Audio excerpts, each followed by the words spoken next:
우리가 이번 시간에는 지구에 관한 내용에 대해서 공부를 해볼 건데요. 그 중에서 우리가 모양과 크기에 대한 이야기를 해보겠습니다. 모양이 둥글다는 증거를 우리가 네 가지를 알고 있어야 돼요. 둥근 증거 먼저 첫 번째 증거부터 이야기를 한번 해보겠습니다. 저 멀리 해안가에서 배가 들어올 때 배가 보이는 게 배 전체가 보이는 게 아니라 돛부터 보인다는 게 포인트예요. 배가 돛부터 보인다는 건 그 밑에 잠긴 부분이 있다는 거죠. 그래서 우리가 지구가 둥글다는 증거가 되고, 만약에 지구가 둥글지 않았다면 어떤 형태로 보이게 됐을지는 여러분이 학습지에 적어주면 되겠어요. 자, 두 번째. 이제 두 번째는 지구가 둥근 증거 두 번째는 월식 때 달에 비친 그림자가 둥글다는 게 두 번째 증거입니다. 지금 보면 각각 월식 때의 사진들을 찍어서 모아놓은 건데, 그림자들을 보면 이런 식으로 둥글게 패여 있는 걸 볼 수 있죠. 자, 이 그림자가 바로 지구의 그림자예요. 그림자가 둥글려면 실제 그 그림자를 만드는 물체가 둥글다는 얘기겠죠. 그래서 우리 지구의 그림자가 둥글다는 게 되고, 마찬가지로 지구가 둥글지 않았다면 어떻게 그림자가 보였을지는 여러분이 학습지에 적어주면 되겠어요. 자, 세 번째 내용은, 자, 여기서부터 조금 더 내용이 어려워질 수 있는데 여러분이 잘 들어줘야 돼요. 세 번째 내용은 각 위도마다 북극성의 고도가 다르다는 얘기인데요. 우리가 고도라는 얘기는 나중에 우리가 그 다음 단원에서 다시 설명을 하겠지만, 오늘은 간단하게 그냥 고개를 들어 올리는 정도라고 여러분이 생각하면 되겠어요. 예를 들면 우리가 어떤 별을 관찰할 때 이 정도 위치에 별이 있다면 고개를 들어 올릴 필요가 없겠죠.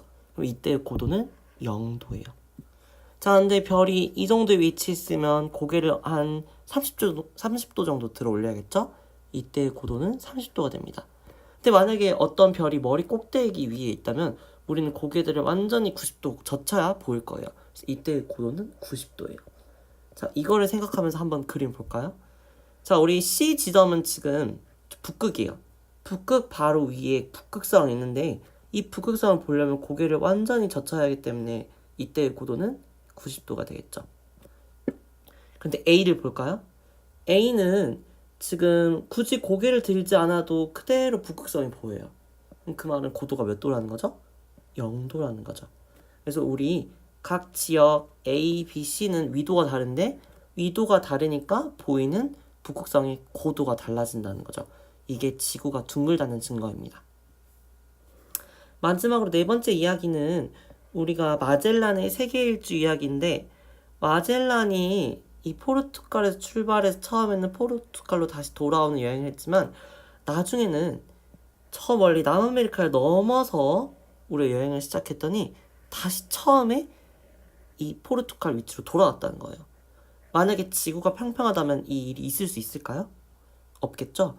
그래서 다시 포르투갈 출발해서 세계 일주에서 다시 처음 포르투갈로 돌아왔다는 거, 이게 다시 지구가 둥글다는 증거를 더 명확하게 밝혀준 거겠죠.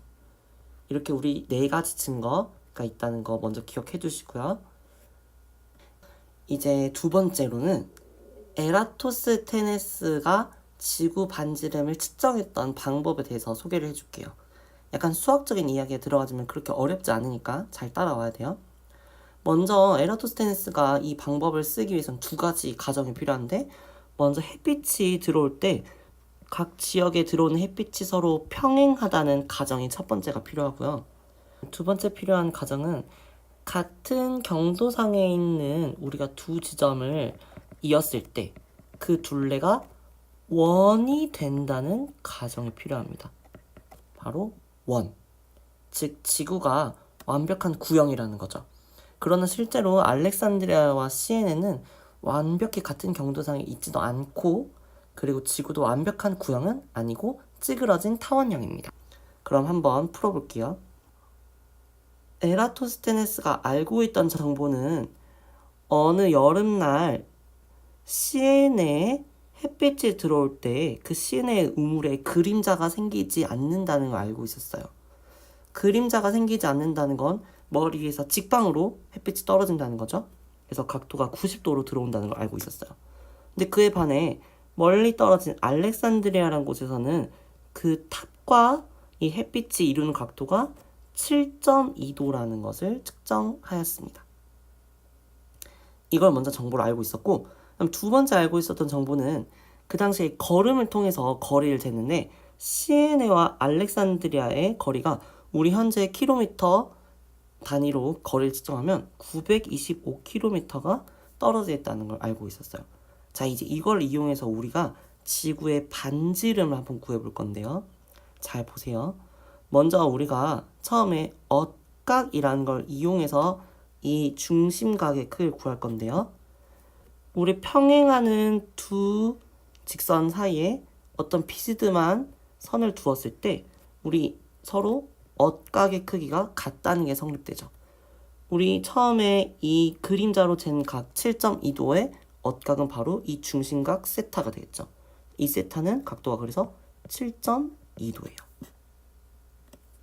그리고 이제 이걸 이용해서 우리가 전체 지구의 반지름을 구해볼 건데 한번 이 지구 둘레를 전체를 한번 그려볼게요.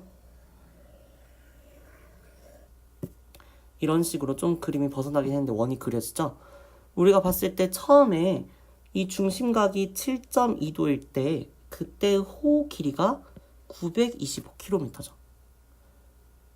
자, 그런데 우리 만약에 얘가 전체가 됐다면 그 사이의 각의 크기는 360도가 되겠죠? 그럼 우리가 이걸로 이제 비례식을 세워보는 거예요. 세워볼게요. 자, 중심각의 크기가 7.2도였더니 그때의 호의 길이가 우리가 925km라는 거죠. 그런데 우리가 이 중심각의 크기를 360도까지 우리가 넓혀주면 우리는 전체 원의 둘레를 구할 수 있다는 거죠. 자, 이 원의 둘레 구하는 공식 어떻게 구하죠? 바로 2 파이 반지름 r이 되는 거예요. 그래서 이제 이 식을 서로 풀어내면 어떤 결과가 나올지 여러분이 학습지에 써주면 되고, 과거에 에라토스테네스는 이런 방법으로 지구의 반지름을 구했습니다.